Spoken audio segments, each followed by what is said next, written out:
मित्रांनो, भाऊच्या धक्क्यामध्ये भावना येतं की नाही, सागर दादाला की नाही, आता हे लास्ट वेळ समजून मी सांगत आहे. कारण की आता 2 आठवडे उरलेले आहेत.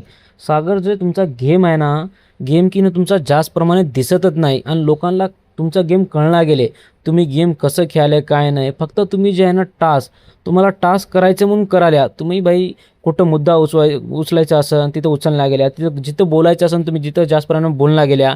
तुम्ही टोळीमध्येच राहिल्या जास्त करून आणि तुम्ही विशालचंच ऐकून ते गेम समोर चालत आहे आणि नाही तर दुसऱ्या कोणाचं तर ऐकून तुम्ही समोर चालत आहे. असं तुम्ही जर गेम खेळत असल्यानं तुम्ही टॉप 5मध्ये बिलकुल येत नाही, असं इथं रितेश भाऊनं की नाही इथं सागर दादाला सांगितलेलं आहे.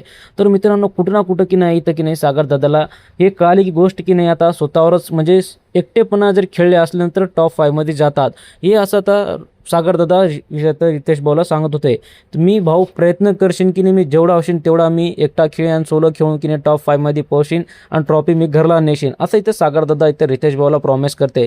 तर मित्रांनो, कुठं ना कुठं की नाही इथं रितेश भाऊनं सागर दादाला समजून सांगितलेले आहे की तुम्ही आता स्ट्रॉंग प्लेअर बनलेले आहे, तर तुम्ही सोलो खेळा, दुसऱ्याचं ऐकून गेम खेळू नका, असं इथं रितेश भाऊनं सांगितलेलं आहे. तर मित्रांनो, तुमचं काय मत आहे तुम्ही मला कमेंटमध्ये नक्की सांगा. अशा व्हिडिओ पाहण्यासाठी माझ्या चॅनलला सबस्क्राईब करा. आपण भेटूया पुढच्या व्हिडिओमध्ये.